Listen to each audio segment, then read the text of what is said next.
I'm Jenny Ray LaRue, and I'm here today with Rafa, who is back on Strategy Simplified after an earlier episode. We're now going to talk a little bit about her career journey and her most recent decision, which was whether or not to go to business school and where. Rafa, welcome back to Strategy Simplified. We're glad to have you. Hey, Jenny, thank you for having me back here. I'm really grateful about talking to you again. Well, first of all, for everyone who didn't get a chance to listen to the first episode, can you just share the overview of your career journey and the key steps that led you to the decision to ultimately apply to business school? And then we'll pause it there for a second. Yeah, sure, of course. So I'm Rafaela. You can all call me Rafa. I'm from Avaré. It's a very small city in the countryside of Brazil, but I live in São Paulo for almost 10 years right now. I pursued a bachelor in law at University of São Paulo. But during law school, I realized that my passion actually lied at the intersection of business and technology. And that led me to a 4-year path at McKinsey. So I joined McKinsey as a summer business analyst, like a program in the middle of university, like for 3 months. And I stayed up to senior business analyst. There, I developed foundational business skills in addition to the strategy part and to the technical part of Excel, corporate finance, and all of that. But in addition to consulting, I've had the privilege of being at the forefront of 3 early stage ventures, having experienced both failure and success. And currently, I'm head of strategic projects at Barchi, and Barchi is a fast-growing fintech here in Latin America. But my passion, I always knew that my passion was more on the tech side with business than on traditional business and perhaps consulting long-term career. So that drew me to startups. And my ultimate aspiration is to build a business that promotes financial inclusion in Brazil. And we can talk more about that later. But that's why I was looking for the MBA in the US as an opportunity to become a more prepared leader and create a global network. I love it. So first of all, let's go back to something that you said but didn't say, which is that you left McKinsey after 4 years to do Yeah. something else. So what was your decision like to leave McKinsey? And then how did that ultimately tie into your later decision to apply to business school? Yes, sure. So that was one of the toughest decisions that I made because I was in McKinsey for almost 4 years, and I was almost at that time when you receive the sponsorship to go pursue your MBA. Like you do what we call a third year out, that's a second-man program that you can work somewhere else, and then you go for your MBA program. And the good part about that is that they sponsor your MBA, so they pay for your tuition at one of those schools. And that was a big deal for Unbelievably me. generous. Yeah, Yeah, absolutely. Yeah. exactly. There was a huge deal for me because I come from a very simple family. So I knew I couldn't afford with my own means to go for a program like that in the US. So I love that part of the offer from McKinsey and from top consulting firms. And besides that, I really love working with projects. So being able to change things every 3 months. However, I felt that I wasn't able to get more focus on something that I love that was more the tech aspects. So I started doing there some analytical projects called Advanced Analytics at McKinsey related to machine learning. And this was like 3 years ago. So we would do machine learning models and implementing clients to help solve business problems. And I love that. But as a business analyst, I was not able to get specialized or to focus on those types of projects. I would need to do different types of projects and industries. And I already knew that I wanted to work at startups. I like the environment of like very fast pace, and you are actually you are building things, and every time you are handling a different problem. So I wanted that, and I got the opportunity to be part of the founding team of a startup. And that's the decision that I made of leaving to be part of the founding team of something that I believed in, and I would have much more autonomy and a different level of experience. And knowing that I wanted to pursue the MBA, I thought that would be beneficial as well. Like another story to tell, a different story to tell that was more aligned to the path that I want to pursue in the future. So I thought that that was helpful for me. Like I built my foundational business base with consulting, which was amazing for me coming from law school. But I felt that in order for me to tell my story and what I wanted to do in the future, I needed to make the leap of faith and already start on the startup world. I love it. Well, you've mentioned a couple of times, like you knew that you wanted to get this MBA and have this global experience and have a global network and really, shape the way that you think. But how did you know when the right time was? That's a really tricky question for a lot of people to answer. Yeah, I think when I was in consulting, that was the easy part because everyone follows the same process. So you know that you do 2 or 3 years of consulting and then you will apply for the MBA and you do some kind of work before and you go for the MBA. So there was not a lot of question in terms of when there. But once Yep. I left McKinsey, then it started the problem. Like, when is the right time for me to go? Uh, I haven't founded my own startup so far. That's something I plan to do in the future. But for now, what I've done is be an early and very important member of those early stage startups. And that's what I do at Barchi, what I have done on the last 1 year and a half. But that allows me to, if I decide that is best for me, I can leave because it's not my startup. Yeah. So I can make the decision. So that was good for me. And I thought that it was a good time right now. I have 5 years of professional experience, almost 5 years of professional experience. And I feel like I'm in the right point between having a good background of experience that is enough for me to connect with other people and to share what I've learned. But I'm not so in my career, or I have not started a company yet that wouldn't allow me to make the decision for 2 years. Because after all, you were taking out like 1 or 2 years and focusing on that program. So for me, that was the rationale. But I would say that in general, people should understand like what are they trying to achieve with the MBA. For example, whether it's pivoting into a new industry or it's just advancing in your career in the place that you are.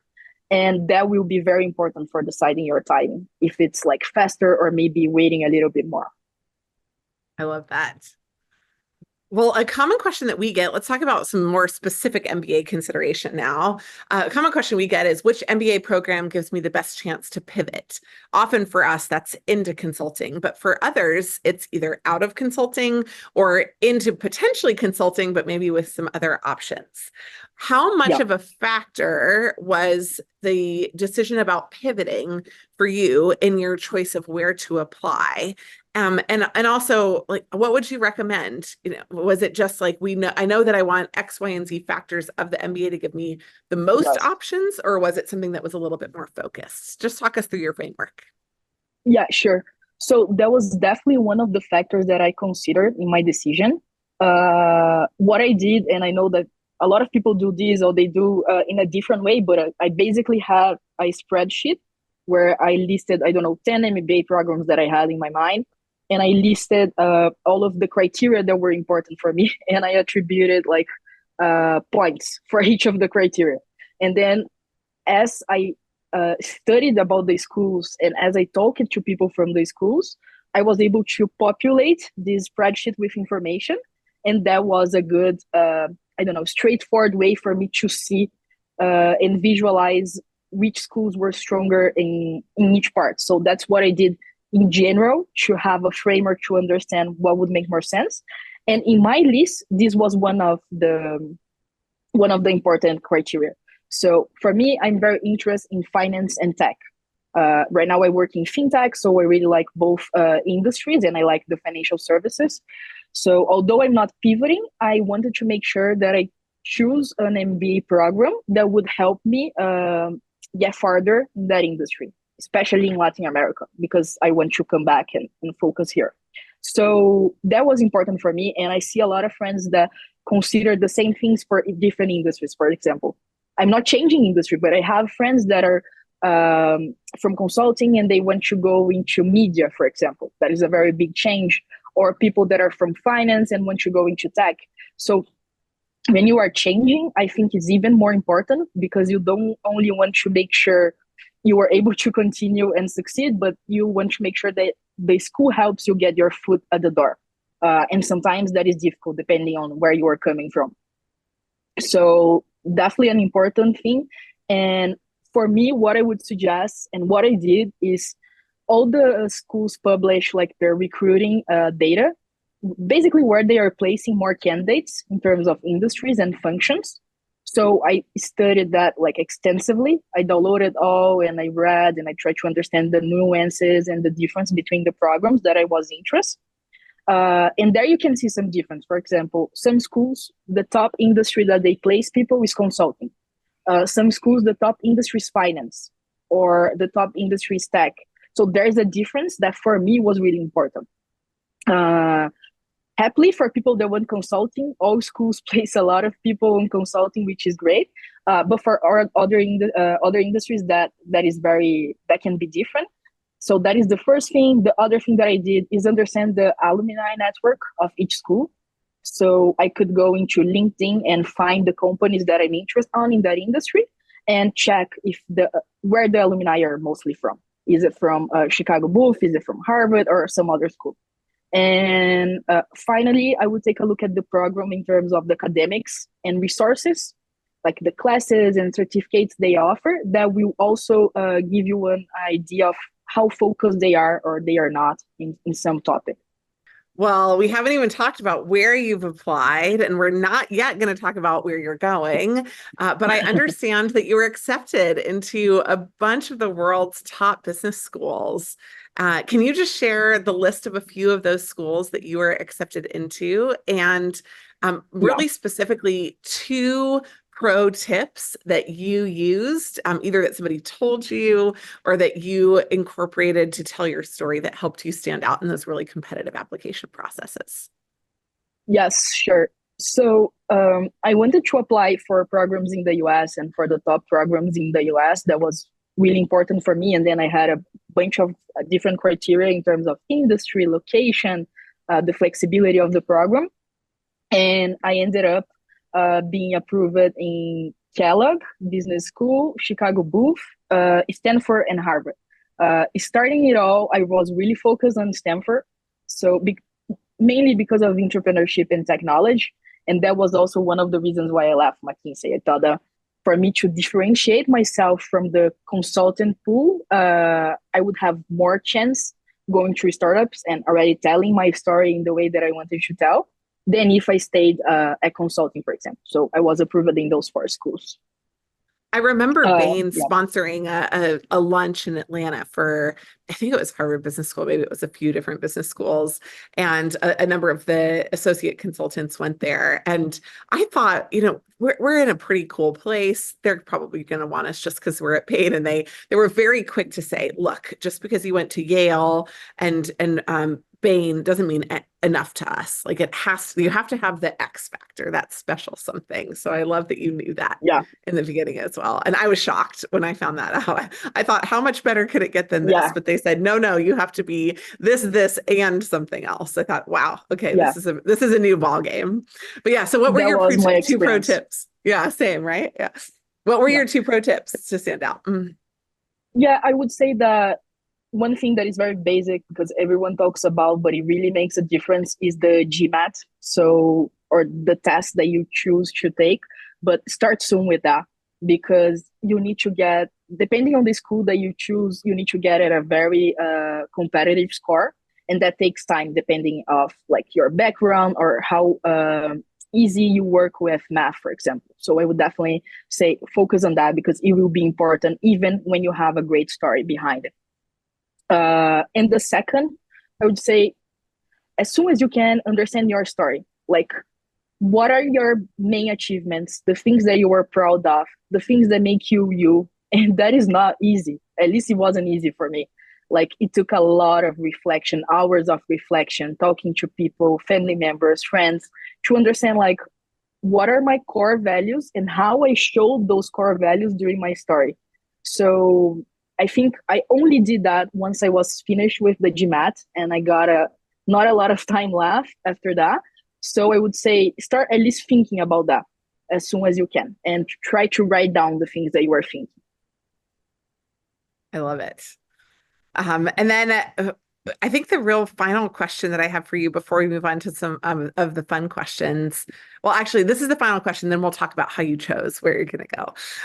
Okay. But the final question for the audience is just how can someone who's listening, a prospective MBA, work with you as a coach or a counselor to put their best foot forward in both applications and interviews? How do you feel you can help unlock stories for other people after going through the experience on your own? Sure. So I've had the pleasure to work with management consulting for the last 2 years, helping candidates that are applying to consulting. And I always did that, like start by understanding the candidate's goals and where they are right now, and then we can put together a plan. And I would say that for the MBA, it's a long-term game. Like it takes a year, sometimes a year and a half for you to get prepared. And it's a lot of strategy involved. So I would just love to do the same, understand the experience, help put together a plan for the applications, how to review the essays, and actually preparing and doing mock interviews was very helpful for me to feel prepared. So that would be something that I would love to do with candidates as well. I love it. Rafa, before I ask you the last question, which is where you decided to go and why, do you have any funny stories from your campus visits? Anything that stood out that really was insightful for you as you were going through the process of looking at the schools? Yeah, sure. So I'm from Brazil. We have a pretty warm weather here. And it was my first time outside of Brazil. I was going to the US and I started in Boston. I was visiting HBS first.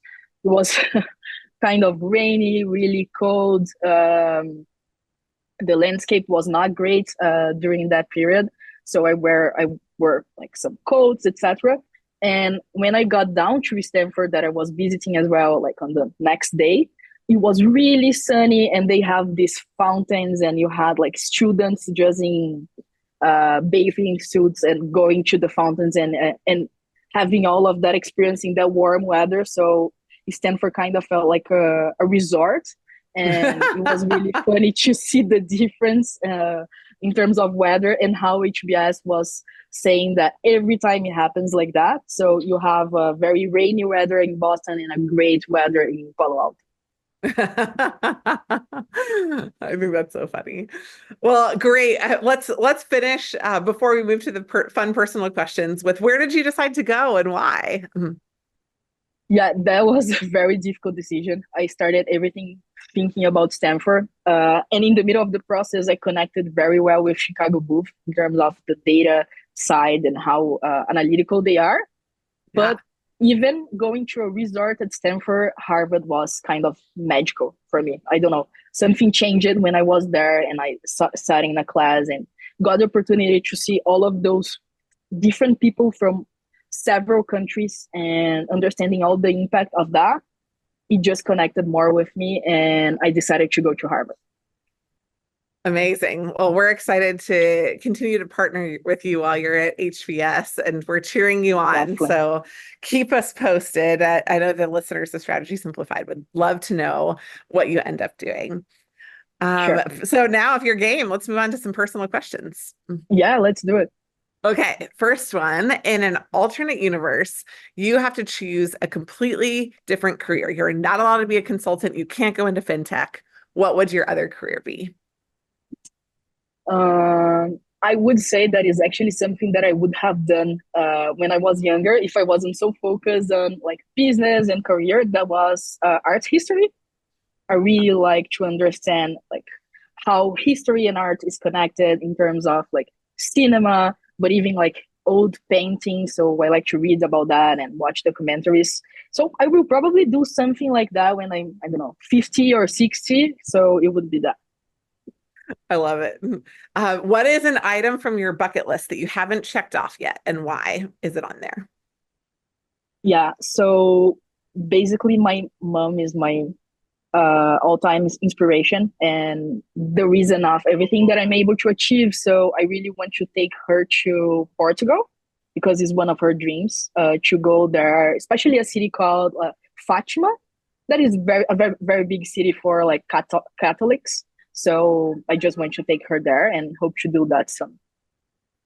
Gorgeous. And then last question, what is the most unique food you've ever tried? I tried some interesting things in Brazil, so I'm curious if it's a Brazilian food or something else. I would say that recently, when I was in San Jose for Stanford, I was able to taste Ethiopian food, and it was a very different experience with all of the sauces and different tastes that they have and textures of food. So it was very unique. But I'm really fond of Lebanese food. So we have a lot of Lebanese food here in Brazil, and I love it. Amazing, stunning. Well, thank you so much, Rafa, for your insights, for your stories, and congratulations on your entry into so many different schools. And we know that you have a lot ahead of you. Excited to stay in touch. And thank you for offering your coaching and encouragement to the listeners of Strategy Simplified. Really great to have you on today. Definitely. Thank you for having me here again.